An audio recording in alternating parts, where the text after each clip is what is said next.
मेरा नाम सलाम, नमस्कार दोस्तों। आप एक्स मुस्लिम अरीशा बाबर का चैनल देख रहे हैं। आज हमारे साथ जो दोस्त मौजूद हैं, इनकी बहुत क्या कहेंगे, हमारा तो अभी संघर्ष शुरू हुआ है इस्लाम को लेकर। इनका पिछले 30 सालों से लगभग संघर्ष चल रहा है और इन्होंने बहुत कोशिश की है इस्लाम को एक्सपोज़ करने पे। और अगर मैं इनका थोड़ा-सा तारुफ़ कराऊँ तो आज के मेहमान का नाम है मनोज त्रिपाठी। और ये मानव रक्षा संघ अपनी ऑर्गेनाइज़ेशन चलाते हैं 1996 से। इन्होंने जो है पहले न्यूज़पेपर भी शाया करना शुरू किया था और ये इंडिया में उसको पब्लिश किया करते थे काफ़िर के नाम से, जिस पे इंडियन गवर्नमेंट ने एक टाइम पे बैन लगा दिया। और अब जो है वो उसको दोबारा से इन्होंने फिर पब्लिश किया था। और ये मंथली इनका एक मैगज़ीन है जो कि इस्लामिक कंट्रीज़ में पब्लिश हुआ करता था।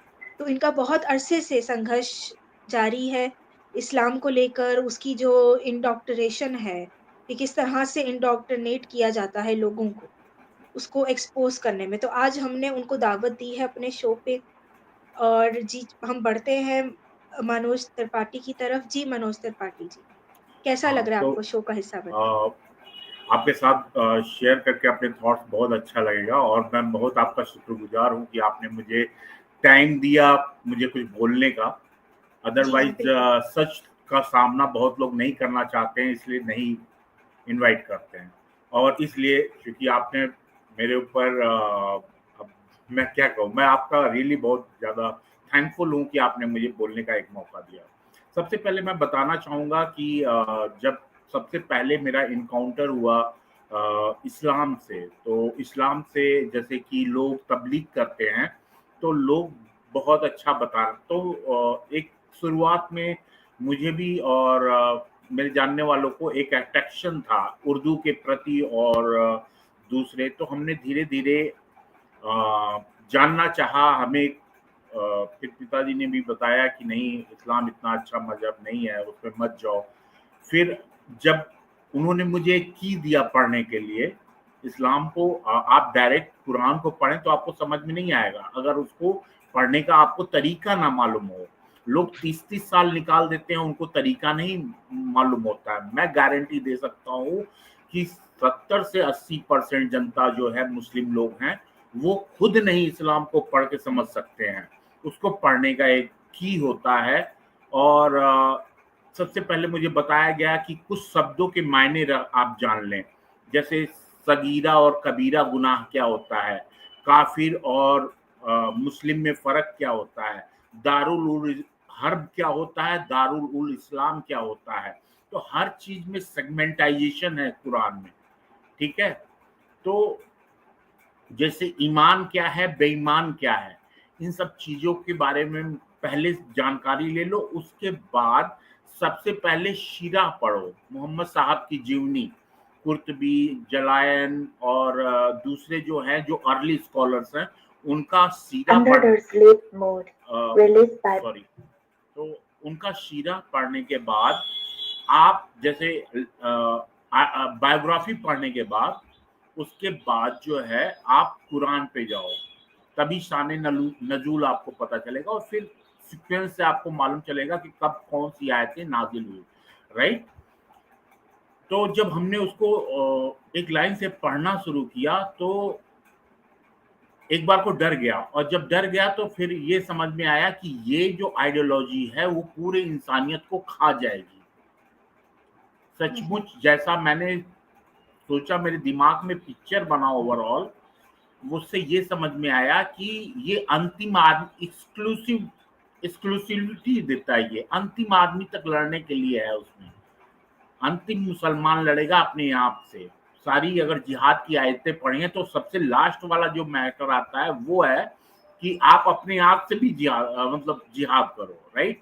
तो अंतिम आदमी तक वो खत्म हो जाएगा और पूरी मानवता को जैसे डायनासोर ने निगल लिया, वैसे ही ये अब्राहमिक रिलीजन का जो इस्लाम है वो खत्म कर लेगा। दूसरी चीजें जो मैंने इनके प्रेयर में देखी, प्रेयर में आप देखो जो रोमन साम्राज्य में जो इतिहास उठा के देखोगे आप, तो उनके जो रेजिमेंट थे उसी के हिसाब से कुछ लोग ऊपर हाथ करके नमाज पढ़ते हैं एक लाइन से, ये कंधे से कंधा मिला के और सर से सर मिला के, और हर लोग साथ में, और एक्सक्यूज क्या दिया कि अगर आपके बीच में गैप होगा तो शैतान आ जाएगा, राइट।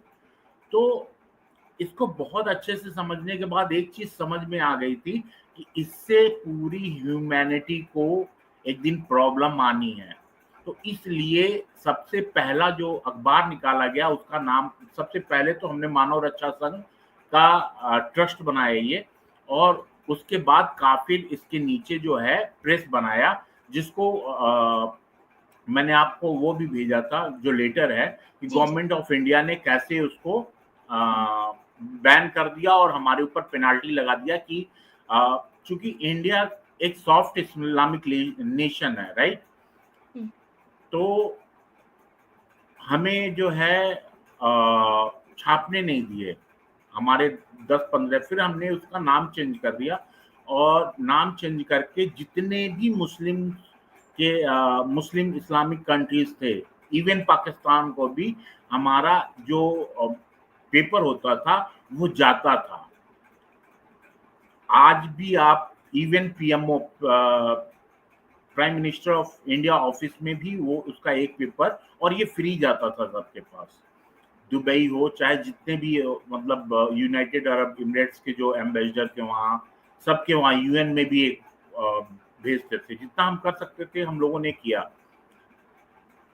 हमें सबसे बड़ी समस्या क्या थी कि हमने देखा, जब एनालाइज किया तो सबसे ज्यादा ये एक लालच पे, ग्रीड पे चलने वाला संगठन है।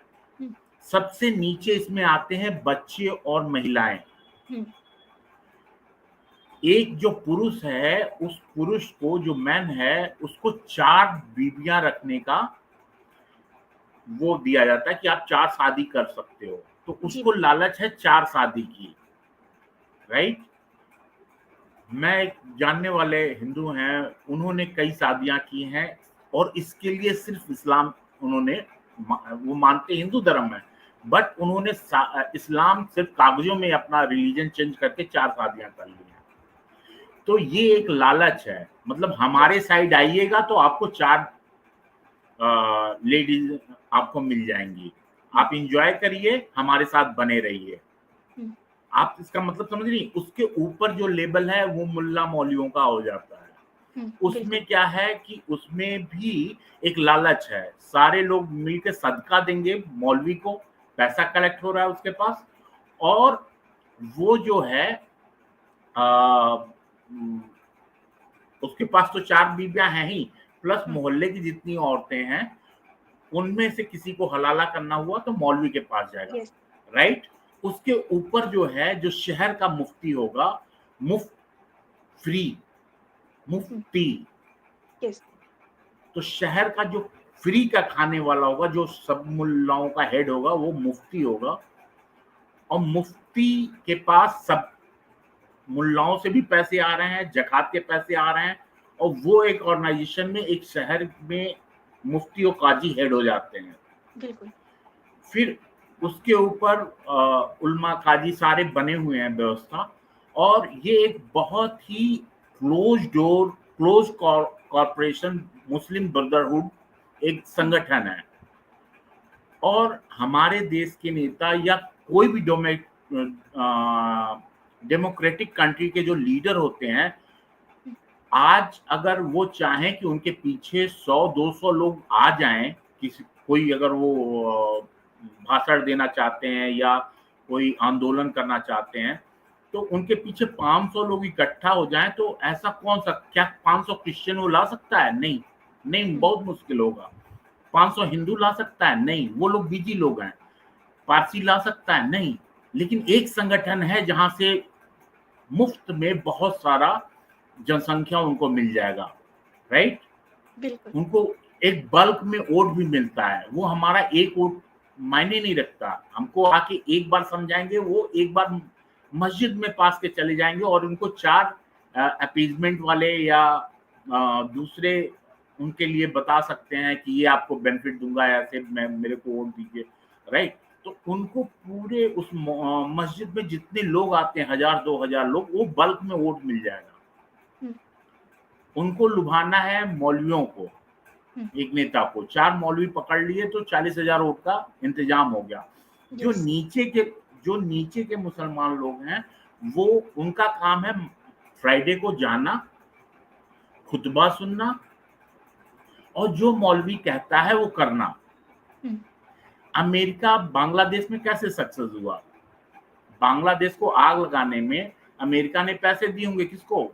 जो बड़ा मुल्ला होगा, मुल्ले ने बोला कि आप अपनी फैक्ट्रियां जला दो, उन्होंने जला दी। उनको मालूम है वो जो लोग जला रहे हैं फैक्ट्रियां बांग्लादेश में, at the end of the day वही बेरोजगार होंगे 2 महीने बाद, राइट?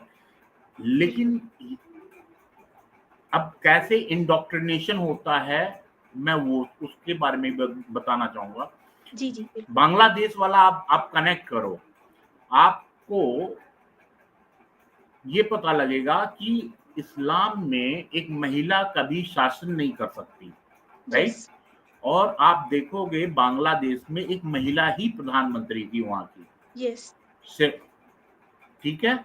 दूसरी चीज, जो गवर्नमेंट का बिजनेस था उसमें महिलाओं को सारी महिलाएं जाके अपना एक अर्निंग कर रही थी, राइट? तो मुल्ला लोगों को समझ में आया कि हमारे देश की औरतें, बच्चियां, लड़कियां जॉब कर रही, हमारी बात नहीं सुन रही हैं, उन्हें ग्रज रहा होगा इस बात का। यस इसीलिए उन्होंने उनकी दुश्मनी, अगर आप ये कहती हैं कि ये प्रॉब्लम हो रही, उससे ज्यादा प्रॉब्लम इस्लामिक मुल्कों में है, लेकिन कुछ नहीं होता।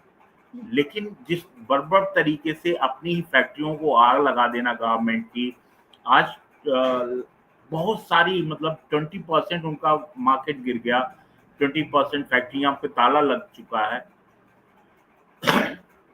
तो ये उस आइडियोलॉजी के कारण हुआ। अगर कोई समझना चाहे, किसी भी मुस्लिम देश में आग लगाना आज की डेट में सबसे आसान काम होता है। Yes. वहां के मुल्ला को पैसा दे दीजिए और उनके पास एक भीड़ है जिसको वो एक बार चिल्लाएगा कि नबी की शान में ये करना है, तो हुजूम दौड़ पड़ेगी। उन्हें नहीं पता कि इससे हमारे जॉब को क्या होगा। या आपके वहां पाकिस्तान में एक वो हुआ था कि एक श्रीलंका का कोई बंदा था, मैनेजर था, Yes. उसने कुछ किया था, तो उसको जिंदा जला दिया था ना, उसको गुस्ताखी जिंदा के जला नाम दिया था, जी। गुस्ताखी के नाम पे। तो वो लोग जो एंजॉय कर रहे थे, जो प्रियंका लोग कुमारा नाम था उसका जी। हाँ, प्रियंका कुमारा नाम था, एग्जैक्टली मुझे याद है। तो ये, इसको जब मैं समझने की कोशिश करता हूँ, तो सबसे पहले मैं बताना चाहूंगा कि एक वो होता है, सबसे पहले आता है कलमा, राइट? अगर मुझे मुसलमान बनना है या किसी लेडीज को मुसलमान बनना है, तो सबसे पहले वो पढ़ेगी कलमा, राइट? कलमा पढ़ने के बाद, कलमा में क्या है? गवाही है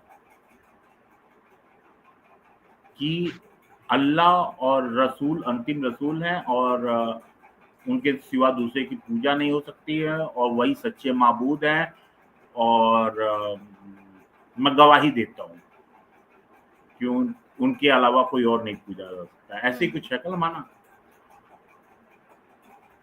अब ये देखिए कि आप गवाही दे रहे हैं। सपोज आपने किसी केस में बोला, मैं गवाही दे रही हूँ कि फलाने ने या उस आदमी ने उस आदमी को गोली मारा था, मैं गवाही देने जा रहा हूँ,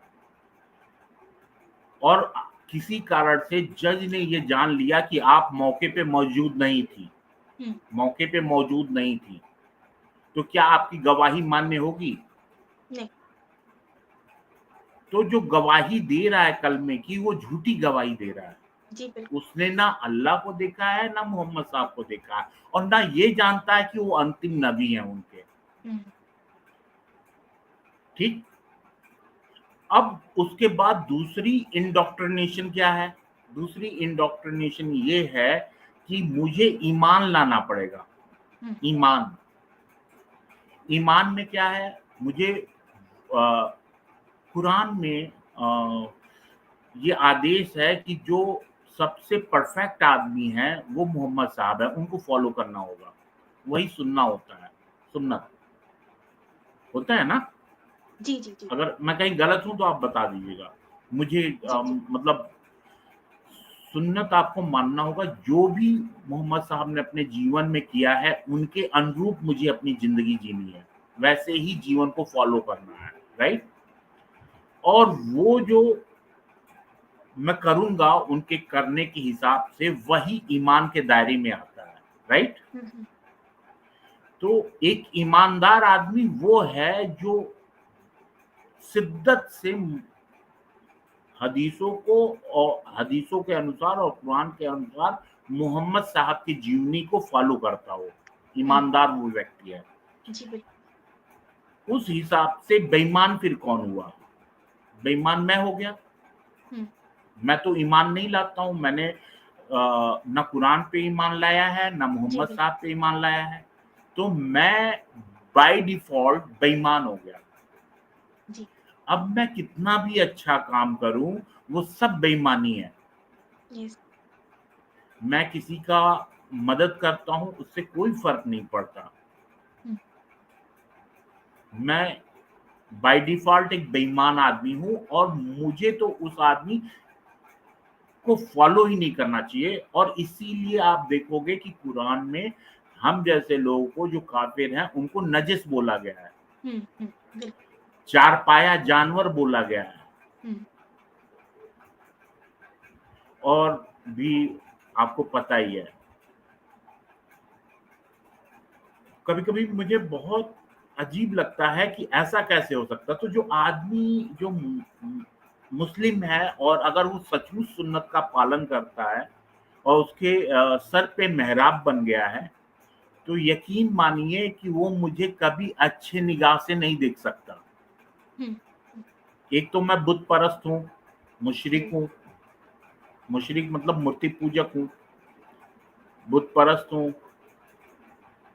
फिर मैं बाय डिफ़ॉल्ट जैसे मैंने बताया आपको कि मैं हुँ। एक बेईमान आदमी हूँ। हुँ, हुँ। अगर मैं टाइम से पैसे लेके टाइम से किसी को पैसे दे दूँ, तो वो मेरी ईमानदारी में काउंट नहीं होगा। यस। वो कुफ़्र है। जी, मैं बिल्कुल, मेरे आपने हाँ बिल्कुल दुरुस्त बात कही।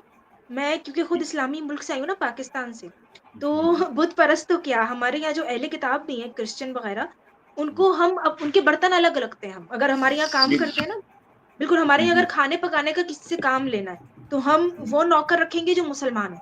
क्यों भई, पाक है। और अगर कोई गटर साफ कराना है, फर्श साफ कराना है, तो कोई अहले किताब भी क्रिश्चियन रख लो, कोई बुत परस्त रख लो, फिर उनसे खाने-पीने में बड़ा वो करते हैं डिस्क्रिमिनेशन कि भई इनके साथ खाना-पीना नहीं है, इनको साथ बर्तनों में नहीं देना। मतलब ये अगर देखा जाए तो आप भले समझो कि हम भई पाक हैं, हम मुसलमान हैं, लेकिन ये जो आपका रवैया है, ये बिल्कुल गैर इंसानी है। और फिर आपको उनको सुपीरियॉरिटी कॉम्प्लेक्स किस बात का है, मुझे ये समझ नहीं आता मुसलमान होकर। तो सुपीरियॉरिटी कॉम्प्लेक्स बचपन से डालना है ना। जी, बिल्कुल, बिल्कुल।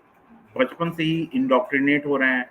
जो लेडीज़ हैं वो ये समझती हैं कि 4 शादी करना बिल्कुल मतलब अल्लाह की तरफ से आदेश है, तो मैं कर सकती हूँ। इनफैक्ट कई बार तो ऐसा भी सामने आया है 1-2 वीडियो जिसमें इस चीज़ को वो ग्लोरीफाई करती हैं हुँ। कि बिल्कुल ये हम कौन होते हैं रोकने वाले जब अल्लाह की जी, तरफ से बिल्कुल आदेश ऐसे है। ही है, ऐसे ही है। और वो है ना? ग्लोरीफाई कर तो देती हैं, लेकिन जब सहना पड़ता है तो फिर उनको समझ आती है कि भई ये क्या है। लेकिन इंडोक्ट्रिनेशन इतनी ज़्यादा की जाती है कि वो इस्लाम को गलत नहीं कहेंगी। शौहर पे हुँ, गुस्सा हो जाएँगी कि ये नहीं इंसाफ कर रहा, हम खुश नहीं हैं, ये नहीं है। लेकिन हुँ, इस्लाम तो गलत हो ही नहीं सकता, कभी इस तरफ उनका ज़हन नहीं जाता। हुँ, औरतों को तो मैंने मार खाते हुए देखा है दिन-रात शौहरों से, लेकिन ये नहीं दिमाग में कभी आएगा कि भई हम इस्लामी मुल्क में रह रहे हैं, तो इस वजह से हम मार खा रहे हैं। आज हम किसी हुँ, और सोसाइटी में होते, वेस्टर्न सोसाइटी में या इवन इंडिया में भी, तो ये इस पे तो सज़ाएँ हो जाती हैं, डोमेस्टिक वायलेंस पे। लेकिन ये औरतें इस बारे में कभी नहीं सोचेंगी। हुँ, इतनी ज़्यादा, इतनी ज़बरदस्त इंडोक्ट्रिनेशन की जाती है। जी, जी। हुँ। इसके अलावा जो है मैं बोलना चाहूँगा कि जो हमारे वहाँ लोग हैं, हुँ, लोग जो हैं ये चाहते हैं कि इन बातों को छुपा लिया जाए।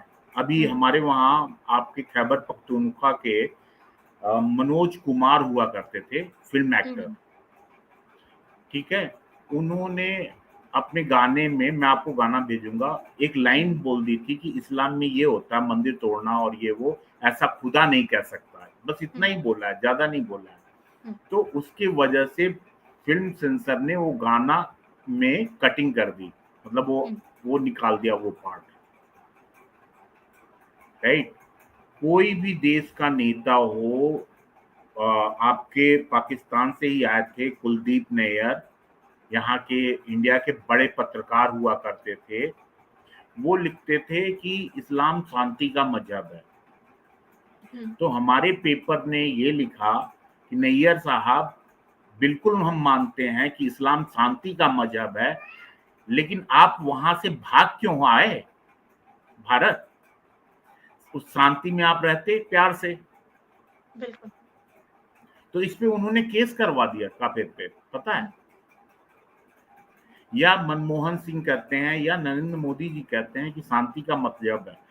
कोई मुझसे पूछे कितना शांति का मजहब है, 270 बार कत्ल वर्ड आया है कुरान में, 270 बार, और एक आयत में पीस शब्द आया है। बिल्कुल। ठीक है, 270 बार कत्ल, मैं बार बार कह रहा हूं, 270 बार कत्ल आया हुआ है, और एक आयत में आया हुआ शांति का। और वो एक आयत में भी शांति में क्या बोलते हैं अल्लाह मियां बोलते हैं कि जब शांति का माँ हो और तुम ताकत में हो, तो फिर शांति का कोई मतलब नहीं है, गलबा कर लो, उनके ऊपर चढ़ाई करके इस्लाम नाफिज कर दो, राइट। उस आयत का मतलब उस आयत का यही मतलब निकलता है। तो कुल मिला जुला के इस पे मोटी मोटी किताबें लिख दी गई हैं, मोटी मोटी की Islam is religion of piece, सारे नेताओं ने फैला रखा है, राइट। लेकिन कोई सच के पास जाने के लिए तैयार नहीं है। असल में ये जो कहा जाता है ना इस्लाम रिलीजन ऑफ पीस है, ये भी असल में जो पास्ट रहा है ना इस्लाम का, उसको छुपाने के लिए ये चीज कही जाती है, क्योंकि हकीकत यही है कि वो तलवार के जोर पे फैला इस्लाम। तो क्योंकि वो उसको बदनामी से, इन चीजों से बचाने के लिए एक बना दिया गया कि भाई it's a religion of piece. किसी और रिलीजन को क्यों नहीं कहा जाता? बुद्धिज्म पीसफुल है, हिंदुइज्म पीसफुल है, कोई और क्यों नहीं पीसफुल अपने साथ लगाता कि भाई we are religion of peace, या हमारा रिलीजन पीसफुल है। Why only Islam? क्योंकि उनको पता है कि हमारी क्या हिस्ट्री है। तो इस तरह की जो है, मैं बता रहा हूँ कि जो झूठ बोला जा रहा है उससे ये सुधरने का मौका नहीं दे रहे हैं। बिल्कुल।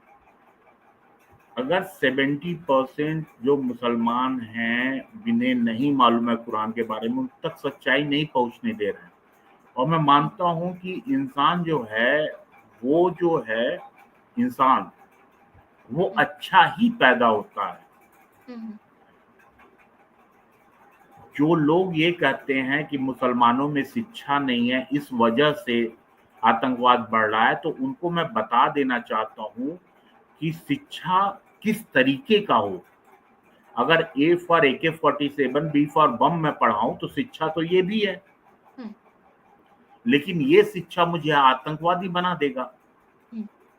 किताबें जब लिखी जाती हैं तो दो चीजों का ध्यान दिया जाता है। जो स्टूडेंट होंगे वो पढ़ के सीखेंगे क्या, उसको बोलते हैं स्टूडेंट को ऑब्जेक्ट, और जो किताब लिखते हैं उसमें निर्धारित करते हैं कि ऑब्जेक्टिव क्या होगा इस किताब का, राइट। हमारी जो बुक्स होती हैं, जैसे कुरान हो गई, एक फिलॉसफी है, उसमें एक डॉक्ट्रिन है या प्रिंसिपल है या थ्योरी है या आइडियोलॉजी है, जो भी आप कहें, उससे हम बहुत कुछ सीखते हैं, क्योंकि धर्म हमारे लाइफ में बहुत मायने रखता है, उससे हम बहुत कुछ सीखते हैं। अगर उस किताब में ही कुछ गड़बड़ है तो उस किताब को सही करने की जरूरत है।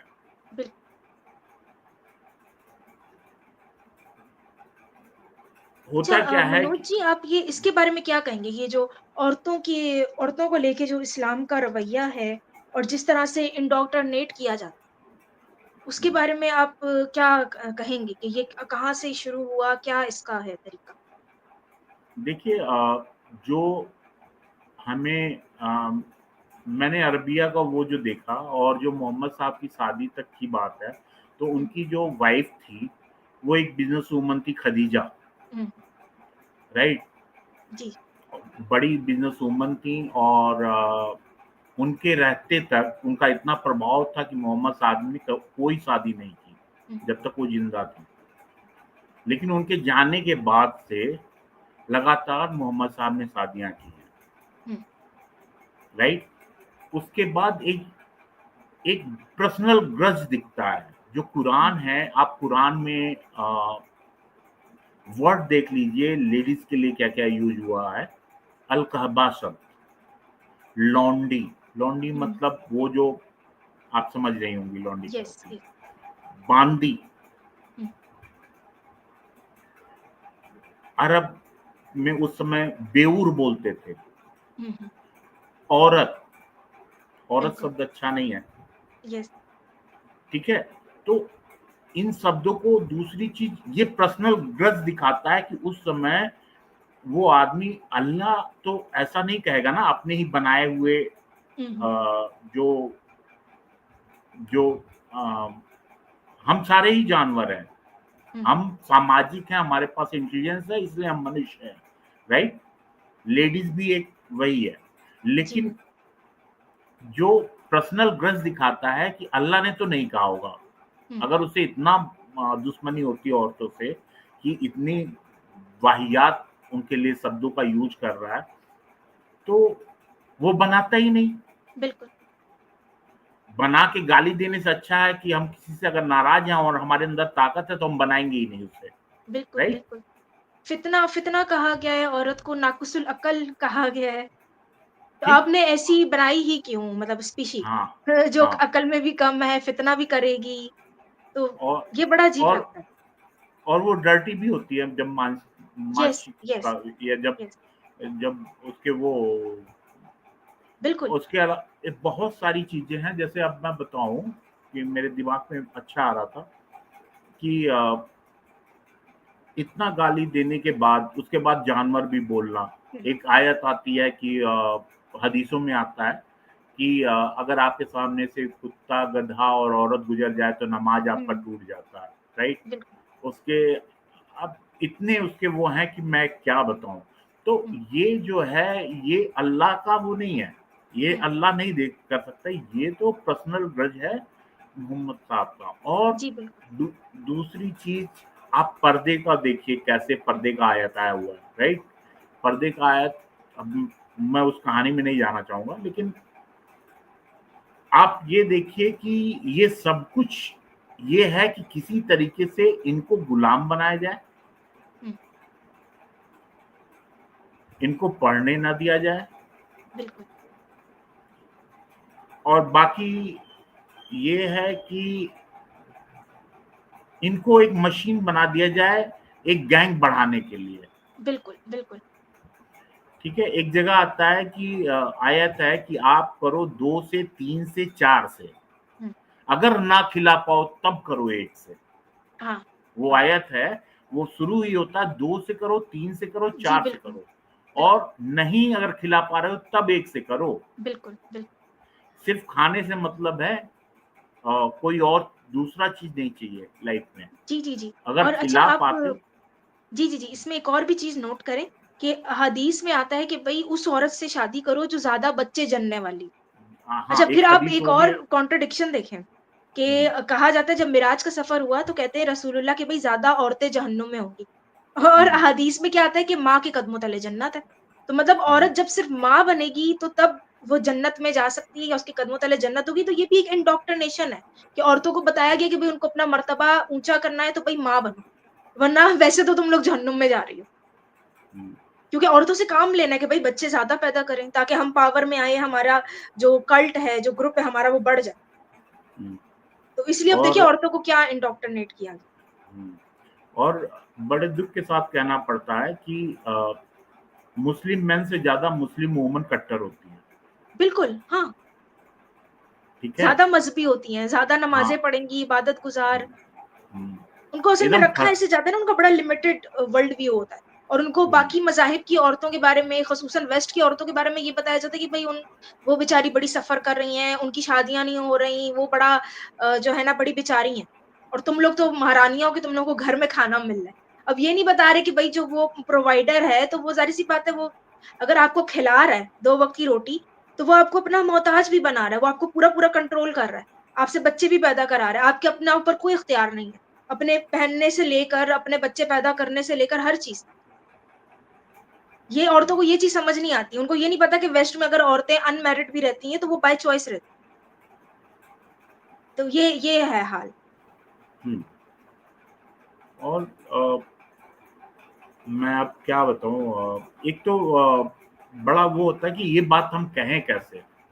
कुछ ऐसी हदीसें हैं, कुछ ऐसी चीजें हैं जिसको अगर मुझे किसी को बताना होता है तो बड़ा अजीब सा लगता है अपने आप में कि ऐसा कैसे बोले, कहीं बुरा ना मान जाए, कहीं ऐसा ना हो कि उनको लगे कि ये बड़ा ही क्रिमिनल हो गया। क्रिमिनल नहीं हो गया, हम आपको बताना चाहते हैं कि ये इतनी डेंजरस आइडियोलॉजी है बिल्कुल। जो जिसमें आदमी एक बार चला जाता है तो फिर वो निकल नहीं पाता है। बिल्कुल ऐसे ही है। और आप देखिए वाहिद रिलीजन है, क्योंकि मैं तो खुद मुल्हिद हूँ ना, तो यहाँ तो सज़ा है कि आप अगर मुल्हिद हो जाओ तो आपको तो जान से मारना है, आप वाजिबुल कत्ल हो।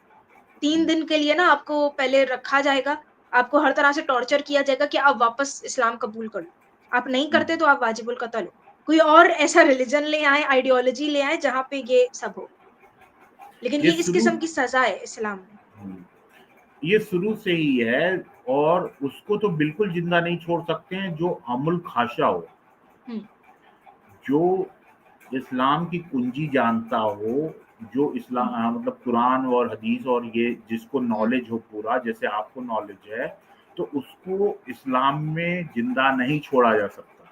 हुँ, अमुल आमा को तो एक बार को छोड़ सकते हैं जिंदा, या कबूल करवा लें, हुँ, लेकिन अमुल खासा अगर किसी बात से मुल्हिद हो गया तो वो कबूल भी कर ले इस्लाम दोबारा, तो उसको जिंदा नहीं छोड़ते हैं क्योंकि उससे यस। खतरा है।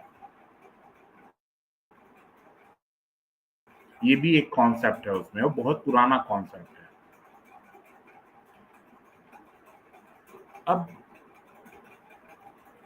लोग, मैं आपको क्या बताऊं, आप कभी अमेज़न पे जाइएगा तो राइट्स ऑफ वुमन इन इस्लाम लिखिएगा तो आपको कम से कम 500 किताबें निकल के आ जाएंगी। हुँ, हुँ, जबकि जिसको वो एक्सप्लेन कर रहे हैं उस सूरह निसा शायद कहते हैं लेडीज वाले चैप्टर को, निशा होती है ना, सूरह निशा, जी, जी। जिसमें लेडीज के मसले मसाइल हैं जी, जी। कुरान में, तो उसको यही कहते हैं, सूरह निशा कहते हैं। तो सूरह निसा अगर आप पढ़ो तो मेरे ख्याल से 15-20 पेजेस हैं, ज्यादा हुँ, नहीं है, 20 के आसपास होंगे, 20-25। जी। काफी दिन हो गया पढ़े हुए। तो उसमें आप सीधे लिखा हुआ है कि आप लेडीज को जो है मार सकते हो। हुँ, मुझे वो आयत नंबर याद नहीं है, लेकिन उसमें है मार सकते हो। हुँ, उसमें ये नहीं लिखा हुआ कि कितना मार सकते हो, हुँ, बिल्कुल। उसमें ये लिखा हुआ कि आप मार सकते हो, राइट। जी। लेकिन जब आप दूसरी किताबों को जो एक्सप्लेन करने वाले होंगे, वो एक 500-500 पेजेस की किताबें लिख चुके हैं कि ये राइट है, वो राइट है, जबकि हाफ राइट है वुमेन्स को, राइट। हुँ, प्रॉपर्टी में हाफ राइट है और आधा दिमाग है, ठीक है, उसके पास वुमन के पास उतना दिमाग भी नहीं होता, ये सब लिखा हुआ है। तो जब दूसरी किताबें दूसरे माइंड को पढ़ेंगी तो वो एक्सप्लेनेशन में अजीब अजीब से तर्क दे रहे होंगे और 500-500 पेजेस लिख डाले हुए हैं। तो बिल्कुल। इस तरीके का ब्रेन वॉशिंग चलता है इस्लामिक सोसाइटी में। बिल्कुल, और हालाँकि हदीस में ना इसके हवाले से बड़ा क्लियर है, वाक़यात हैं, मुझे याद है हज़रत उमर से एक हदीस है सही मुस्लिम की, कि कि उनके घर उनका एक मार साथी पीट के गया। मार पीट के हरा कर दो, कलर भी जी, जी, जी, बताया जी, जी, कितना जी। मारो हरा पीला हो जाए। हाँ, हाँ, हाँ, और उनका जो है ना क्या कहते हैं, एक कंपेनियन उनके यहाँ रात गुज़ारने को गया, तो उसने देखा कि आधी रात को हज़रत उमर अपनी बीवी पे हाथ उठाते हैं ना मारते-पीटते हैं।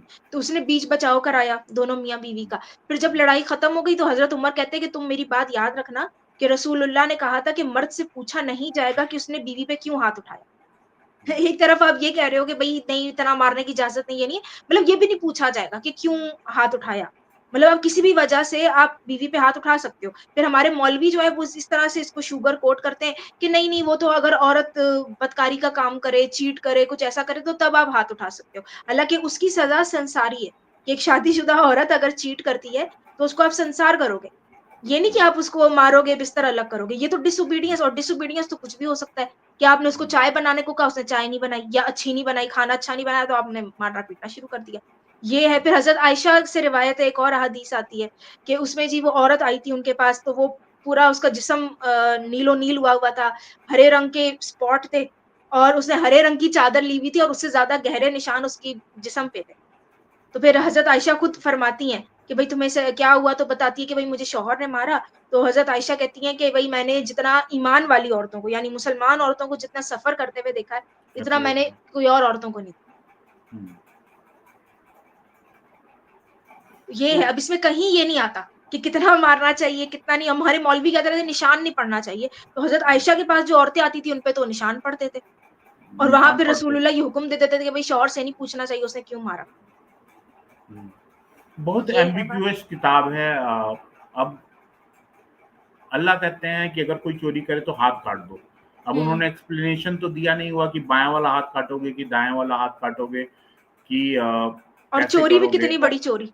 हाँ, कोई कितनी बेचारा बार। भूखा हो, वो एक सेब चोरी कर ले, कोई फल चोरी कर ले, तो उसका भी आप हाथ काट दोगे और उसकी मजबूरी कितनी हो, क्या पता। और आप ये सोचिए ना, सज़ाएँ जो दी जाती हैं, जो ममालिक हैं, जैसे जो सेकुलर ममालिक हैं, सज़ाएँ दी जाती हैं इसलिए कि आदमी की सरज़रिश हो, मतलब वो जब निकले तो वो बेहतर इंसान बन के निकले। फिर वो सोसाइटी में पॉज़िटिव रोल इख्तियार करे। यहाँ आप सज़ा ऐसी दे रहे हो कि अगला माज़ूर हो गया।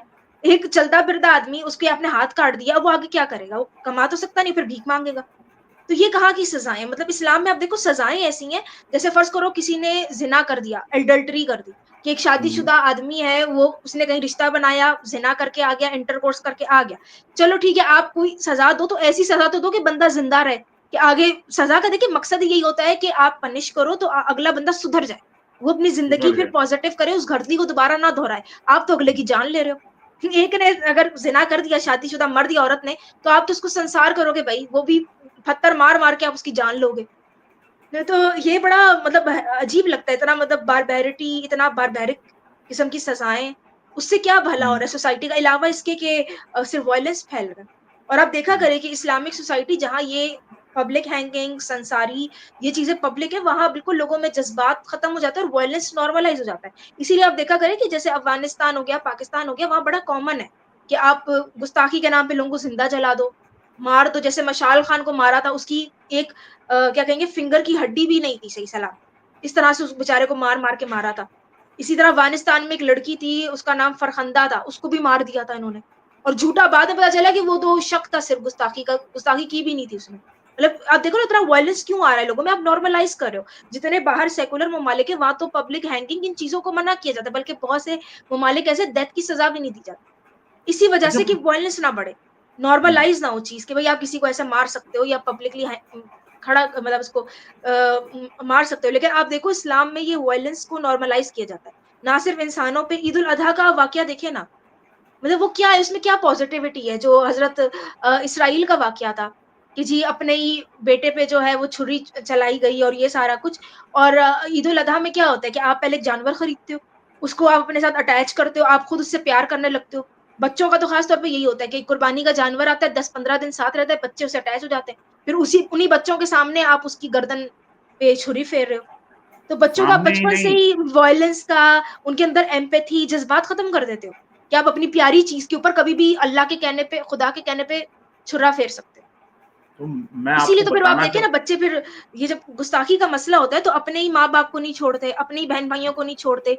फिर ये एक और इंडोक्ट्रिनेशन कि भई हाँ, रसूलुल्लाह, उनकी इज़्ज़त सबसे बढ़कर है। नहीं बहन-भाइयों सब से, माँ-बाप, हर एक चीज़ से बढ़कर। तो फिर इतना ऐसा ज़्यादा नहीं। आप किसी को करो। जी, जी। हम्म, ऐसा नहीं है कि सिर्फ खड़ा करके दिखाते हैं उसका गला रेतते हुए। इनफैक्ट उसको तब तक मुसलमान नहीं मानते हैं जब तक कि वो छुरी ना चलाने लगे। Yes, yes. ठीक है।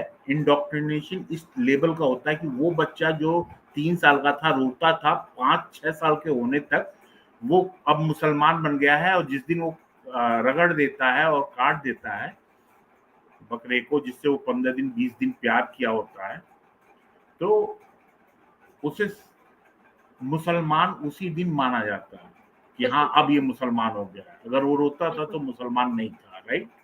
बिल्कुल। यही होता है ना। जी, ऐसे ही, बिल्कुल ऐसे। और उसका, अब मैं क्या बताऊं, इस तरीके से कई वो हैं इसमें। और जो खतना होता है, खतने से आपको पता है, हमारे वहाँ एक बुक है, उसका नाम है सत्यार्थ प्रकाश, हुँ, आर्य समाज में। तो उसमें लिखा हुआ है कि जो ये मनुष्य का जो शिश्न बोलते हैं उसे, जो चमड़ा होता है जिसको काट के जी, निकालते जी। हैं खतने में, वो बड़ा ही इम्पोर्टेंट वो है, हुँ, एक पार्ट है मनुष्य के जीवन का। जब आदमी पागल हो रहा होता है, तो आज से नहीं 2000 साल पहले के हमारे वहाँ नेचुरोपैथी करके एक साइंस है, जहाँ पे ऊपर पानी गिराते हैं। तो जब आदमी पागल हो रहा होता है तो उसके शीशन पे पानी गिराते हैं एक मटके से, ठंडा शीतल, हुँ, जिससे उसका पागलपन दूर होता है। दूसरी चीज, उससे उसको जो दिल में वो होता है ना एक इमोशंस, हुँ, वो कहते हैं हार्टलेस। खतने का सबसे बड़ा प्रॉब्लम ये है कि ये उसकी नसें जो हैं दिल से और दिमाग से लगी होती हैं। अगर दिमाग और दिल ना हो तो आदमी के अंदर इरेक्शन ही ना हो। जी, जी। ठीक है। जब उस पे प्रहार होता है तो जो व्यक्ति, मैं ये नहीं कहता हूँ कि एकदम ही इमोशनलेस हो जाता है, लेकिन एक एक अगर पैमाना मान लें, एक हुँ, स्केल मान लें, तो स्केल पे अगर वो 9 था पहले इमोशनल, हुँ, तो अब वो 7 ही रह जाएगा, कम हो हुँ, जाएगा। तो ये भी इसीलिए होता है कि आदमी को ज्यादा हार्ड बनाया जाए। बिल्कुल, ये भी एक तरीका ही है कि क्रूर बनाना है इंसान को, तो उसका खतना किया जाए। और ये जी, भी बिल्कुल। मिडिल ईस्ट से ही प्रथा आई हुई है। मिडिल ईस्ट में ये शर्मसार करना, पत्थर मारना, ये हम लोगों के वहां नहीं था। 2000 हुँ, साल पहले भी किताबों में कोई ऐसा रेफरेंस आपको नहीं मिलेगा जिसमें ये हो कि आपको पत्थर मारना है। हुँ, ठीक है। तो मैं जैसे बता रहा था कि जब आदमी जो है ईमानदारी से पालन करता है सुन्नत पे, तो सुन्नत में आप क्या लेंगे? एक बच्ची से शादी भी सुन्नत में आएगा, हुँ, आएगा ना। बिल्कुल। दूसरी चीज, मोहम्मद साहब ने जो जो किया है, किसी को मार के उसकी पत्नी को हथिया लेना, जैसे साफिया थी, हुँ, वो भी सुन्नती हुँ, अमल हो गया।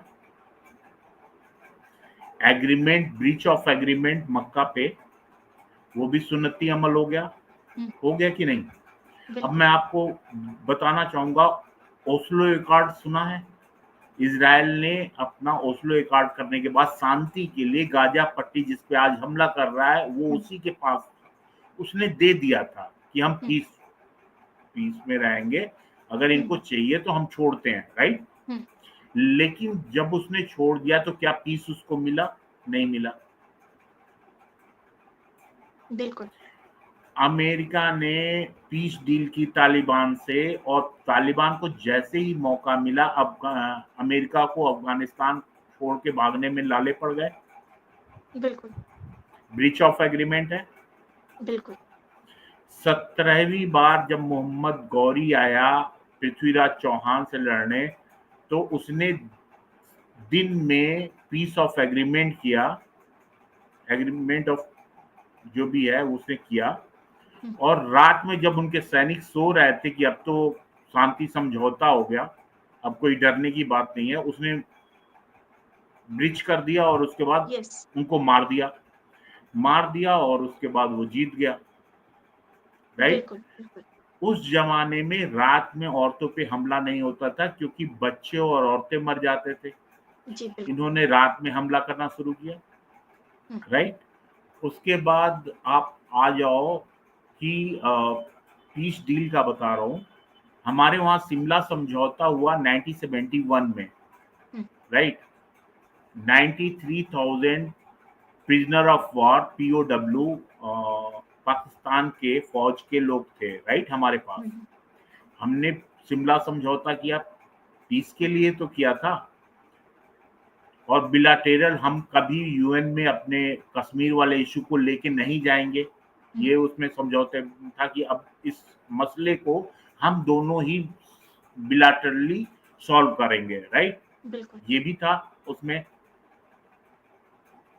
और आप हमारे जो 54 सैनिक है पाकिस्तान में बंद, उनको छोड़ेंगे, लेकिन जैसे ही छुड़ा के ले गए वैसे ही क्या किया, उन्होंने उस समझौते को फाड़ के फेंक दिया, अपने 93,000 छुड़ा दिया, और 54 हमारे सैनिक वहां के पाकिस्तान के जेल में सर मरे।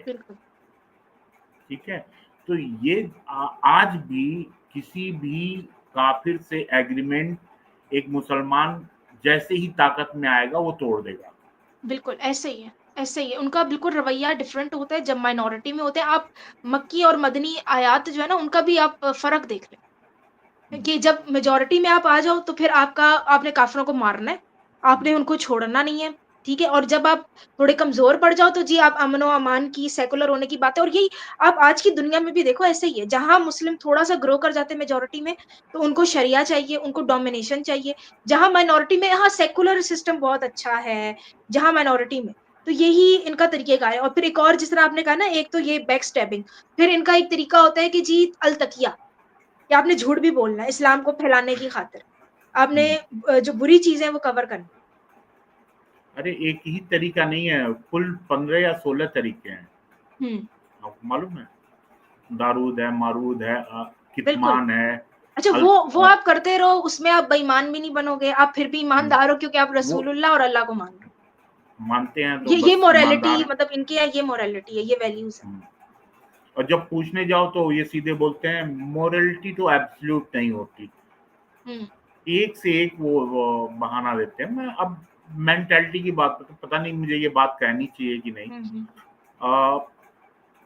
शिमला समझौते के टाइम में औरत की इज्जत की बात जब आपने करी, तो मैं बता रहा हूँ, जब भुट्टो, शायद भुट्टो थे ना, वो जो आए थे इंदिरा गांधी से समझौता करने, तो वो लेके आए थे बेनजीर को अपने साथ। जब अभिनंदन जो हमारा पायलट था, उसको छोड़ने के लिए एक लेडीज आई थी, ये उस पे क्या कहते हैं, हमारे वहाँ एक बॉर्डर है, उसको अमृतसर में एक बॉर्डर है जहाँ पे दोनों सेनाएं वो करती हैं, तो वहाँ बाघा बॉर्डर, सॉरी बाघा बॉर्डर पे वो छोड़ने आई थी। तो ये बड़ा ही चीप लगता है, क्या वहाँ पे मेल वो नहीं थे, अगर वो छोड़ने आ जाते तो क्या वो गिर जाते? आपको इससे पता चलता है कि आप वुमन को कितना रिस्पेक्ट देते हैं। जब आप हार जाते हैं तो आप एक वुमन को एज ए टोकन यूज करते हैं कि इसके वजह से हारे हैं जी। एग्रीमेंट करने आ रहे हैं आपके साथ, आपके मिलिट्री के आ सकते थे, एक कोई दूसरा नेता आ सकता था, बच्ची को लेके आ गया। आप ये शो करना चाहते हैं कि जब हम आते हैं तो इसमें एक मेंटालिटी होता है लेडीजों का। मैं इस समय सबका नाम नहीं याद आ रहा मुझे, लेकिन 5-7 मेरे दिमाग में एक चढ़ा हुआ था कि ये हमेशा जब कुछ गलत होता है तो लेडीज को ही एक साथ क्यों ले आते हैं। एक मेरे दिमाग में बन गया था यार, इस मामले में भी, इस मामले में भी। तो इस तरह का मैंने देखा कि जब कुछ गलत होता है पाकिस्तान के साथ, तो आप देखना, या यूएस के साथ भी आप देखो, जब कोई कैटास्ट्रोफी आती है तो उसका नाम ही मरीना, क्रिस्टीना, जो टॉर्नाडो आता है ना, ये मेंटालिटी कि वुमन इज इंफीरियर, यस, ये अब्राहमिक रिलीजन में ये इम्बेडेड है। Yes yes yes. एंड ये इस तरह से होता है कि जितनी भी तबाहकारियां होंगी वो औरतों को नेगेटिव बनाया जाता है। जैसे अभी इस्लाम में तो है ही औरत नाकुसुल अकल, औरत फितना। आप अगर क्रिश्चियनिटी की भी हिस्ट्री देखें ना, तो उस जमाने में जो औरतें होती थी, जो इंडिपेंडेंट हैं, जो अपनी तरह से लाइफ गुजार रही हैं, जो थोड़ा फेमिनिज्म की बात करती हैं, उनको विचेस का खिताब देके उनको जिंदा जलवाया जाता था। अब ये विचेस क्रिश्चियनिटी का की भी हिस्ट्री रही है हाँ, कि उनको भी औरतों से अब बड़ा मसला होता था कि औरत अपनी मर्जी से लाइफ उसको नहीं गुजारनी, अपनी मर्जी की वो बात कर नहीं सकती। और आप अच्छा कभी देखा करें कि इनकी जो एक एक डिज्नी सेकंड, वर्ल्ड एक की जो सेकंड, मैं होती है ना बता रहा हूँ। मूवीज बच्चों की। हाँ, इसमें मैंने बहुत सोचा था, जो विचेस वाला आपने बोला। हम्म। प्रॉब्लम ये थी कि जब कॉन्स्टिपोल ने बोला कि हमें यूरोप पे हम्म। कब्जा करना है, एक धर्म बनाओ, हम्म। तो जीसस को जब जब बना रहे थे, लिख रहे थे नया न्यू टेस्टामेंट वहाँ रोमन साम्राज्य के अंदर, तो उनके सामने एक चैलेंज था कि जीसस का आप देखोगे कि उन्होंने चमत्कार किए थे, मोजेजा हम्म। जिसको बोलते हैं चमत्कार। तो ये जो वीचेस थी, जिनको आप वीचेस करते थे, ये भी चमत्कार करती थी औरतें। तो हम्म। उनके सामने एक चैलेंज था कि अगर हम बोलेंगे कि हमारा जीसस जो है, जो कहानी सुना रहा है, उसमें चमत्कार था इसलिए भगवान था, तो वो कह सकती थी कि हमको भी चमत्कार आता है, और वो यस एक चैलेंजर थी। इसलिए उनको रास्ते से हटाने के लिए डायन, जी बिल्कुल चुड़ैल और उसके बाद खत्म कर दिया गया। बस यही मैं बिल्कुल। अपना पॉइंट रखना चाहता था। अच्छा मैं इसमें कुछ ऐड करूंगी, आज के भी जमाने में आप देखा करें ना कि जो औरतें शादियां नहीं करती, ठीक है, या जो डाइवोर्स हो जाती हैं, अकेले सिंगल मदर बन के या अकेली लाइफ गुजार रही होती है ना, तो उनको बड़ा वेस्ट में भी हेट मिलता है। और मर्द कहते हैं कि भाई ये तो अकेली बिल्लियों के साथ, बस इनकी बिल्लियां इनके साथ होंगी और ये अकेली जना, दे विल डाई अलोन, मतलब अकेली मरेंगी। अब इसकी भी आप पुरानी हिस्ट्री देखें ना, जो विचेस जिन औरतों को कहा जाता था, वो अक्सर इसी तरह होता था, वो अकेली होती थी, सिंगल होती थी और अपने साथ ना बिल्लियां रखती, जिसमें वो कहते हैं ना काली बिल्ली का जो हेट, काली बिल्ली के लिए हेट है। तो कहते हैं कि उस जमाने में जिनको औरतों को विचेस कहते थे ना, कि जो मिरेकल कर सकती हैं या जो ये सारी चीजें जानती थी, जैसे आपने जीसस का बताया, तो कि वो भी मैजिशियन और ये सब, तो वो रखा करती थी काली बिल्लियां, और बिल्लियां उनकी सबसे ज्यादा बेस्ट, उनके करीब होती थी सबसे ज्यादा। तो आप देखा करें कि अभी भी वो औरतें जो आपकी सोसाइटी के उस पर पूरा नहीं उतर रही, यानी कि जो शादियां नहीं कर रही, जो सबमिसिव गुड वाइफ बन के नहीं रह रही, जो अपनी अलग थलग जिंदगी गुजार रही है, सिंगल मदर है, उनको उसी तरह हेट किया जाता है कि भाई ये तो चुड़ैलें, ये तो अकेली मरेंगी। और बिल्लियों के साथ, बिल्लियों को खास उनसे अटैच किया जाता है, क्योंकि उस जमाने में भी विचेस किया करती थी। और आप देखा करें कि डिज्नी की आप कभी मूवीज देखें, तो उसमें क्या दिखाएंगे कि जो मतलब जो मेन करेक्टर होगी फीमेल, उसको कैसा दिखाएंगे कि बस वो अपनी, वो बहुत खूबसूरत है, यंग है, ठीक है, और वो बस इंतजार करिए कि कोई प्रिंस चार्मिंग आके उसको बचाए, उसको रेस्क्यू करे, और वो सबमिसिव और अच्छी वाइफ बनने को तैयार है। अच्छा, और जो विलन दिखाएंगे वो कौन दिखाएंगे, वो जी अकेली औरत है, वो कहीं हंडिया में बैठ के जो है ना वो जादू टोना कर रही है, काले रंग के गाउन पहन के बैठी है और बिल्ली उसके साथ है। उनको विचेस दिखाएंगे और वो दिखाएंगे कि वो जेलिस हो रही है सिंड्रेला से, और वो अकेली सिंगल मदर है या सिंगल औरत है, स्टेप मदर है, मतलब इस तरह की दिखाते हैं। तो ये वहां से ये चला आ रहा है इनका पुराना, क्योंकि क्रिश्चियनिटी के जमाने में भी यही होता था कि जो औरतें उनके उस पे मयार भी पूरी नहीं उतरती थी ना, जो ओपिनियटेड होती थी, या जो अलग थलग होकर रहती थी, या जो एक बना दिया गया ना क्राइटेरिया जो इब्राहिमिक रिलीजन्स का, कि भाई औरत को मर्द को सब सब सर्व करना है और सब में से होकर रहना। जो औरतें उस क्राइटेरिया पे पूरा नहीं उतरती उनको विचेस बोलते थे। जी जी तो यहाँ पे भी इस तरीके का है, जी जी। इंडोक्ट्रिनेशन इंडिया में भी है। हमारे वहाँ क्लास आईसीएससी बोर्ड है, हम्म। सीबीएसई बोर्ड की बात नहीं कर रहे हैं, गवर्नमेंट वाली की नहीं, एक उससे जी जी। अलग है। उस बोर्ड में मैंने किताब देखी थी, किताब में एक चैप्टर था, नेवर ट्रस्ट ए लेडी, और वो क्लास 4th में। एक छोटे से बच्चे के दिमाग में आप क्या डाल रहे हो, नेवर ट्रस्ट ए लेडी, उस टॉप, मतलब उस चैप्टर का नाम ही था। तो एक छोटे से बच्चे के दिमाग में आ गया ना कि लेडीज पे कभी भरोसा नहीं करना है। यस। तो ये तो चल ही रहा है, और इसको चलाने में बिलीव मी, इसमें बहुत सारी चीजें हैं, कहाँ से शुरू करूँ कभी समझ में नहीं आता, बहुत पीछे से गेम हो रहा है सारा। सारी इंसान तो अच्छा ही होता है, वो चाहे हिंदू हो, मुसलमान हो, कुछ हो, और चल इसलिए रहा है क्योंकि 70% लोग अच्छे हैं, जी ठीक है। 30% लोग ऐसे होते हैं कि धार्मिक भी बहुत होते हैं, कुछ होते हैं उसमें 5% 7% जो एक्सट्रीमिस्ट होते हैं। जी। लेकिन सच यही है कि जो एक्सट्रीमिस्ट है चाहे जो अपनी हड्डियां हिमालय में गला रहे हों, या जो वो जैन लोग होते हैं ना, कपड़ा लगा देते हैं कि जी, हम जी, जी। हमसे कुछ मतलब कोई मरे, मतलब कीटाणु भी ना मरे। हुँ। एक्सट्रीमिस्ट हो गए ना अपने जैन में, तो जी, वो जी, चाहते बिल्कुल। हैं कि हमारा पैर भी चींटी पे ना पड़े। या फिर जो लोग मौत का खेल खेल रहे हैं, हुँ, हुँ, बम जो से उड़ा रहे हैं, वो लोग जो अपने धर्म का है ना, वही सही एम्बेसडर है, वो हुँ, असली बात वही बता रहे हैं। जो एक आतंकवादी है, वो कुरान की आयतों को दिखा दिखा के मारता है लोगों को। हुँ, वो डेविड पर्ल वाले घटना में ये हुआ था कि जब उसका गला रेत रहे थे ना, तो वो बगल में कलमा मतलब नमाज पढ़ जी, रहा था। डेविड पर्ल वाला वीडियो देखिएगा, एक अमेरिकन पत्रकार था, जी, जी। अफगानिस्तान में इंटरव्यू करने गया था, तो उसको जो ये अजहर मसूद का कोई जानने हुँ, वाला था, मतलब भाई वाई रहा होगा, तो उसने जो है उनका गला काट दिया था। हुँ, हुँ, तो दूसरा वाला जो है वो नमाज पढ़ रहा था। तो एग्जैक्टली वो वही शो कर रहे थे जो उनको किताब में समझाया है। हुँ, तो उस पे काम करना होगा। दूसरी चीज, आप बताओ, एक अल्लाह हैं जो कहते हैं कि आप मुस्लिम, मेरा क्लेम नहीं है, मुस्लिमों का क्लेम है कि अल्लाह ने इस किताब को प्रिजर्व किया है, एक बुक है, इसमें करप्शन नहीं हुआ है। अगर हुँ, करप्शन नहीं हुआ है तो आप बताओ कि आप जो किताबें 500-500 पेज की लिख रहे हो, इस्लाम इज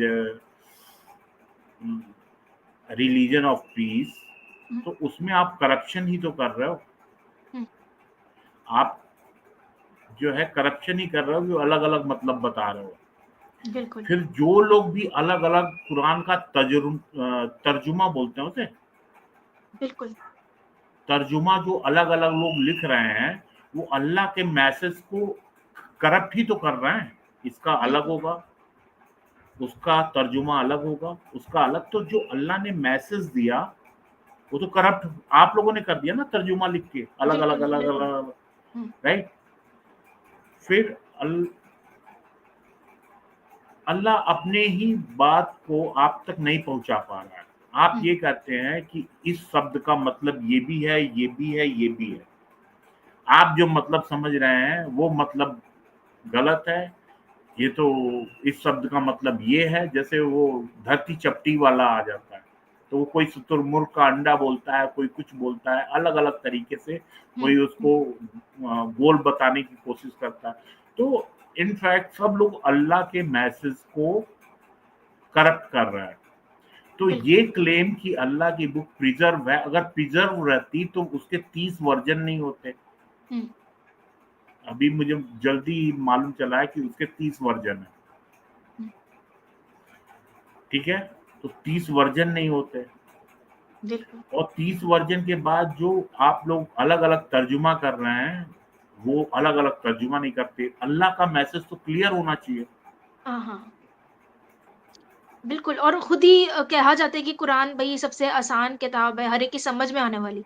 लेकिन फिर उसकी उतनी ही तफ़सीरें, तो इसका मतलब समझ तो किसी को भी नहीं आ रही है। हर कोई अल्लाह अपनी इज तरफ से लगा रहा है।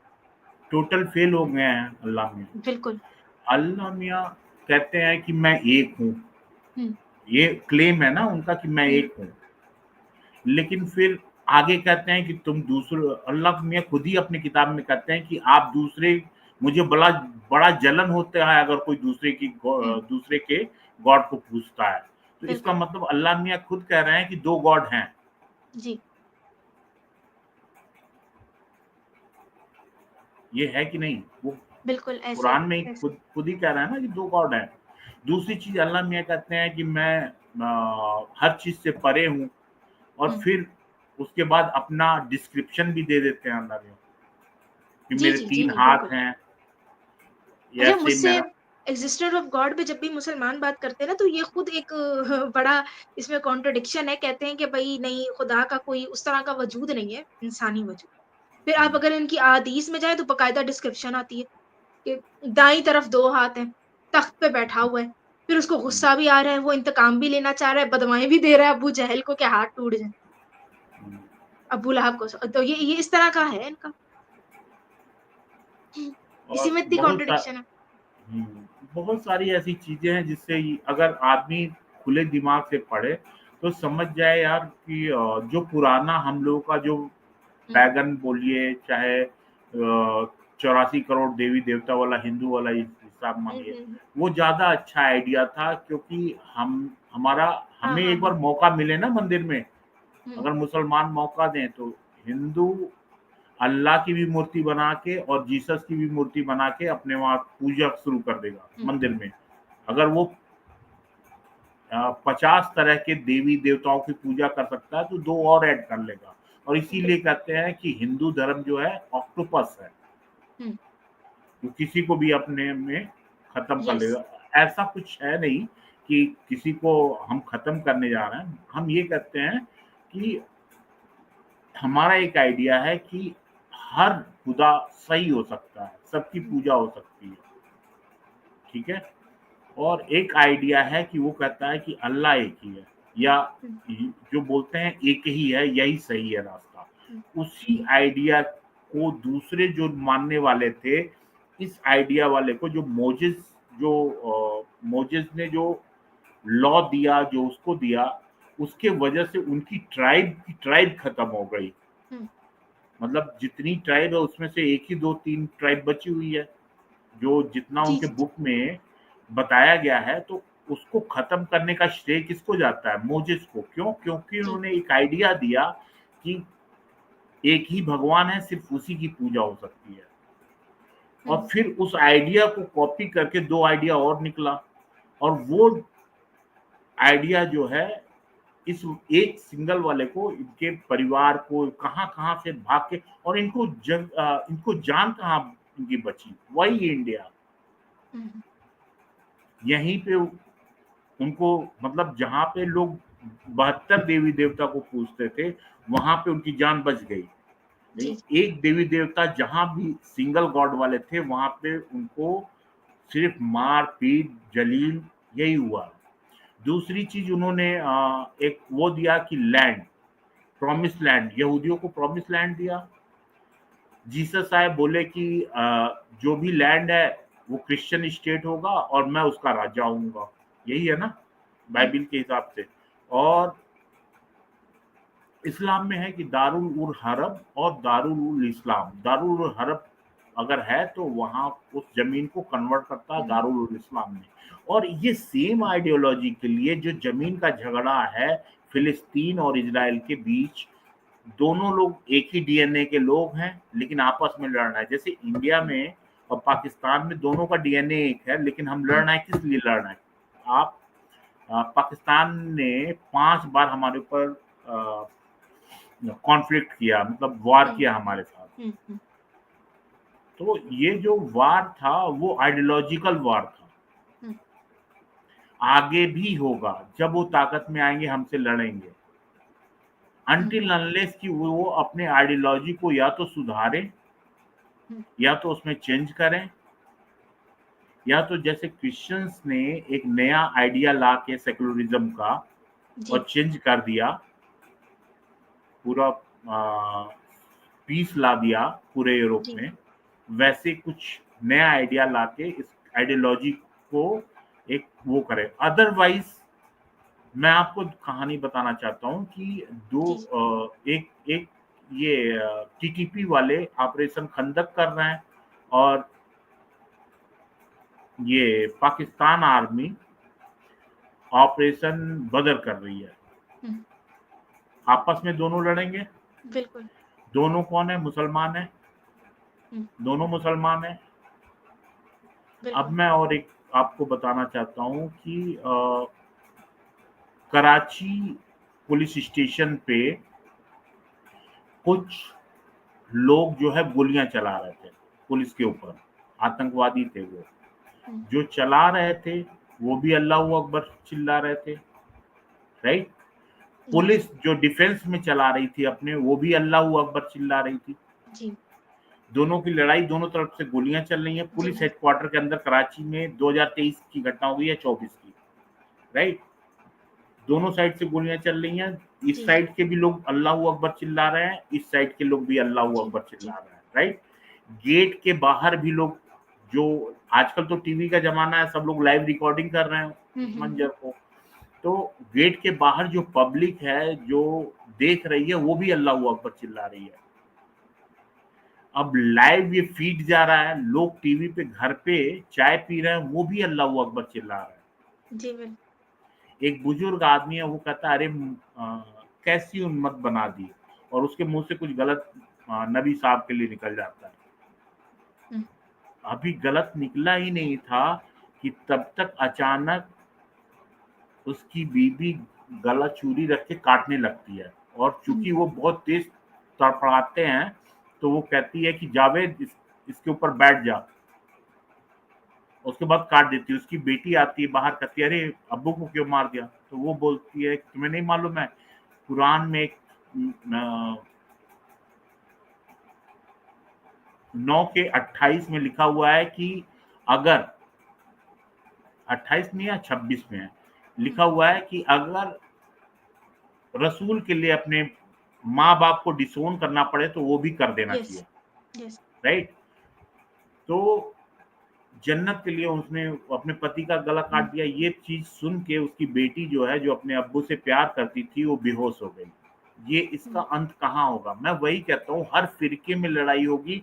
ये एक्सक्लूसिव एक टाइम ऐसा भी आएगा कि जब एक आदमी इंजेक्शन लेके सड़क पे घूम रहा होगा कि कौन सा डीएनए मेरे से मैच कर रहा है, कौन सा मेरे फिरके वाला है, अगर नहीं मिला तो वो वहीं पे उसको गोली मार देगा। बिल्कुल जो अहमदी सी मुसलमानों से लड़ेगा, फिर सिया सुन्नी से लड़ेगा, फिर बरेलवी बिल्कुल ऐसे ही देवबंदी है। से लड़ेगा, फिर वो उससे लड़ेगा। तो इसका कहीं अंत नहीं है। सबको बैठ के, ये मानवता के हित की बात होगी अगर सब लोग बैठ के किसी एक कॉमन ग्राउंड पे इकट्ठे हो जाएं, किसी से लड़ने के लिए नहीं, हमको भी साथ में बिठा लें। जी जी हम आपका मजाक उड़ाने नहीं जा रहे हैं कि आपके वहाँ ये गलत है, चाहे वो है। अब जो हुआ 1400 सालों में, हमने बहुत कष्ट सहे हैं, हमारे मंदिर गिराए गए, सब कुछ, और हम चाहते हैं एक पेज पे आके सब लोग इसको, जो चीजें हैं, और मुझे मालूम है कि कहाँ से कौन सा गेम हो रहा है। हम्म आप विश्वास मानिए कि अगर कोई बच्ची को छेड़ देता है या कुछ गलत 24 टुकड़े काट के चला जाता है जेल, तो कौन लोग हैं वो जो उसकी जमानत करवाते हैं? कौन लोग हैं जो इंडिया के सबसे महंगे वकीलों को, जो जिनका 1 घंटे का बहस करने का 2-2 करोड़ रुपया फीस है, कौन भर रहा है उन फीसों को? 2-2 करोड़, अगर 5 घंटे बहस कर लिया तो 10 करोड़ रुपए उसके फीस के हो गए। कपिल सिब्बल जैसे, दूसरे लोगों जैसे जो जी सुप्रीम कोर्ट में जमानत के लिए जाते हैं। जी तो किसकी और कौन इस्लामोफोबिया डे मनवा रहा है, हमें सब पता है। लेकिन धीरे धीरे जब बातें होंगी तो मैं आपको खोल के बताऊंगा। क्या इसमें बहुत ज्यादा जियो पॉलिटिक्स है और हर तरीके के गेम्स हैं इसमें। जी बिल्कुल। हम लोग और अभी अगला प्रोग्राम रखेंगे, उसमें हम ये थोड़ा जियो पॉलिटिक्स पे भी डिस्कस करें। इसमें तो पूरा एक अलग से होना चाहिए जो चल रहा है हम्म, तब। ये पूरा गेम है। आप समझिए कि आप एक कोई अगर किसी को मार के जाता है तो वकील तो मिलते ही मिलते हैं। इनके लिए जेलों में भी बैरक होता है जो मुस्लिम ओनली होता है, जी जहाँ वो 5 टाइम नमाज पढ़ना है, कोई काम नहीं करना पड़ रहा है। तो वो अगर किसी को चाकू मारना हो या वो करना हो। दूसरी चीज आप ये देखिए कि इंग्लैंड में जो ग्रूमिंग गैंग वाले कांड हुए, उसमें उन्होंने अपने हदीसों का हवाला दिया और ये बोला हमारा कल्चर है, हमारे वहाँ तो यस 9 साल में शादी होता है। जिस जिस ग्राउंड पे जज को छोड़ना पड़ा कि हाँ भाई, इसके वहाँ लिटरेचर में लिखा हुआ है, इसे नहीं मालूम और इसके वहाँ कल्चर है, इसलिए हम इसको बरी करते हैं। आपने अपने मजहब को यूज किया था ना वहाँ पे, यस राइट। तो किया था। बकायदा वीडियोस मौजूद है, पाकिस्तानी हाँ, मर्दों की मौजूद है हाँ, कि भाई हमारे यहाँ आप तो बच्ची को जब माहवारी शुरू हो वो तो हो जाती है जवान, हमें तो इजाजत है शादी की। फिर अगर कोई भाजपा की नेता थी, उन्होंने टीवी पे बोल दिया कि 9 साल की बच्ची को, तो फिर इतनी आग क्यों लग गई थी पूरी दुनिया में, हाँ, अरब में, हालाँकि यही बातें सही बुखारी में लिखी हुई हैं। सही बुखारी में, और सारे जो मुल्ला मौलवी हैं इस बात का हवाला देते हैं, और आपने कोर्ट में बिल्कुल, इस बात को कोट करके अपने आप को अ, आजीवन कारावास से बचाया है, लाइफ इम्प्रिजमेंट से बचाया हुआ है। आप कोर्ट से बरी हुए हैं कि आपका ये तो कल्चर है, आपका मजहबी राइट है आपका। आप यही बताते होगे ना कि हुँ, आपके संविधान में डेमोक्रेसी में क्यों फंस जा रहे हैं लोग, क्योंकि अब जैसे इंडिया में है, हुँ, मजहब फ्रीडम ऑफ रिलीजन देता है, डेमोक्रेटिक कंट्री होने के कारण इंडिया, राइट। हुँ, अब ये कहते हैं कि हमारे तो रिलीजन में ही लिखा हुआ काफिर को मार दो, येस। तो वो हमारा संवैधानिक अधिकार हो गया ना मारना। आपके हुँ, संविधान में लिखा है कि आप फ्रीडम दोगे, और फ्रीडम हमारा ये है कि हम आपकी बच्ची को लौंडी बनाए, येस। बांदी बनाए। और ये आपको पता है ये इस चीज़ को जस्टिफ़ाई भी करते हैं। मेरी एक डिबेट पड़ी हुई है मोनिस इज़हार के साथ ना वुमेन राइट्स के ऊपर। मैंने यही ऑब्जेक्शन किया। मैंने कहा भई ये क्या तरीका है? आप लोग कहते हो हमारा मज़हब जो है वो हिजाब को प्रमोट करता है, औरत की इज़्ज़त औरत को इज़्ज़त दिलाता है। मैंने कहा तो आप लोग सेक्स स्लेव क्यों बनाते थे? और उनका आप देखो सतर नॉर्मल औरत से बिल्कुल डिफरेंट है। ठीक है? और मैंने कहा उसका क्या मकसद था? तो वो पहले तो डिनाई करें, फिर वो मान गए, फिर कहते हैं कि नहीं वो तो इसलिए किया जाता था कि ताकि जो काफ़िर है वो हम पे हमला करने से पहले 100 बार सोचें कि अगर हम जीत गए तो हम उनकी औरतों के साथ ऐसे करेंगे। हाँ, मैंने कहा अब यही काम अगर करना शुरू कर दें नॉन मुस्लिम आपकी औरतों के साथ, तो आप लोग फिर रोएँगे बैठ के। किया अभी है तो ना। फ़लस्तीन, इसराइल में जो हो रहा है, अभी तो इसराइली फ़ौज ने ये काम शुरू नहीं किया।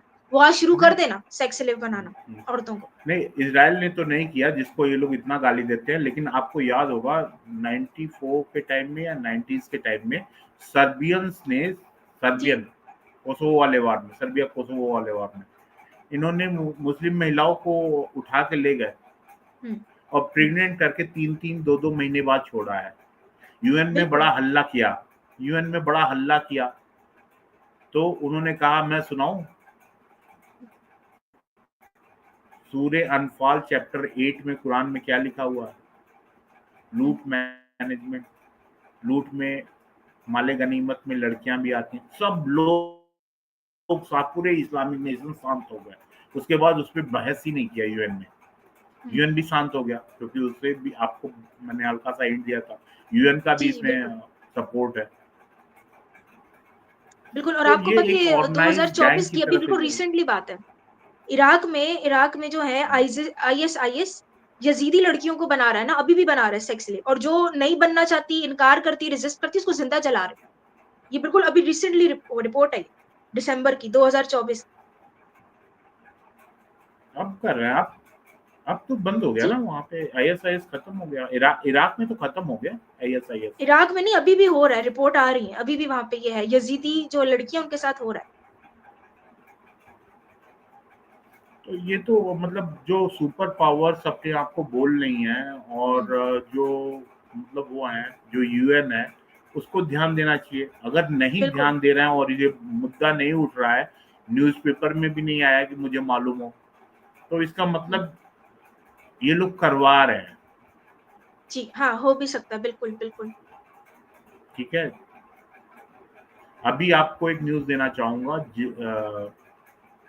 जर्मनी की थी, कहाँ की, जो फॉरेन मिनिस्टर है वो सीरिया गई थी।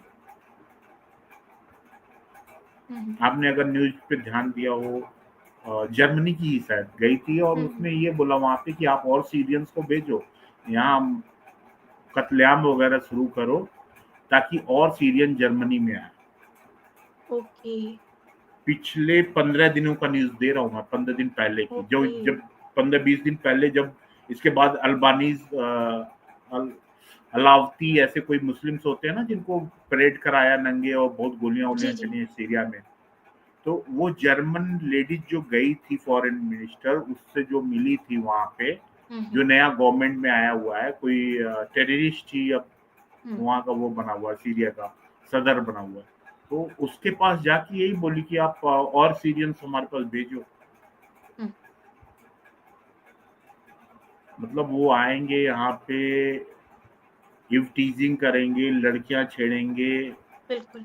सड़क पे चाकू चलाएंगे, उससे कोई मतलब नहीं है। आप हमारे पास भेजो, और इसके लिए एक और अपराध करो, जब कॉन्फ्लिक्ट नहीं होगा तब तक लोग छोड़ के सीरिया भागेंगे नहीं। हुँ, तो सिया सुन्नी वाला जो कॉन्फ्लिक्ट हुआ है वो भी मुझे एक प्लान वो लगता है। हुँ, तो वेस्ट पे तो मुझे भरोसा होना ही बंद हो गया है। हुँ। मेरे पास होगा वीडियो, मैं आपको भेज दूंगा। वो जी, जो जी, लेडी, बिल्कुल, बिल्कुल। हाँ, वो जो अभी गई थी, मतलब 1 महीने पहले की, मतलब 15-20 दिन 22 दिन ऐसे ही हुआ होगा, हुँ, इससे ज्यादा नहीं। और इसके बारे में कोई न्यूज़पेपर ने नहीं छापा, सिर्फ एक छोटा सा लोकल अखबार ने छापा हुँ, था। हुँ, वहां से किसी को मिला, उसने बोला देखो ऐसे गेम होता है, उसने हुँ, मेरे को भेजा। जब वहां पे कत्लेआम शुरू हुआ ना, हुँ, तो उसने बोला कि जानता है कैसे हुआ? मैंने कहा कैसे? तो बोला कि अभी कुछ दिन बिल्कुल। पहले जर्मनी को और मैन पावर की जरूरत थी, वहां की फॉरेन मिनिस्टर आई थी, और उसके जाने के बाद ये सब गदर शुरू हुआ। गदर हुँ, मतलब लड़ाई झगड़ा। हाँ, हाँ। तो ये हो रहा है।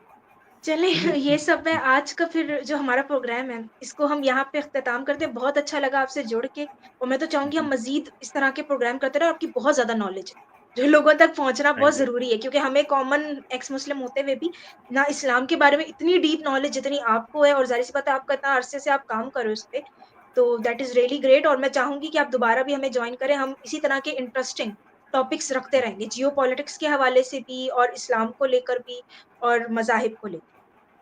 ठीक। और थैंक यू। जी, जी, बिल्कुल मनोज त्रिपाठी जी आपका बहुत-बहुत शुक्रिया और जी, बिल्कुल मुझे लगता है ऑडियंस को भी आपका बहुत अच्छा लगेगा शो ये देखकर और बहुत उनको नॉलेज मिलेगी आपसे। Thank you. चलिए thank thank you. You so much.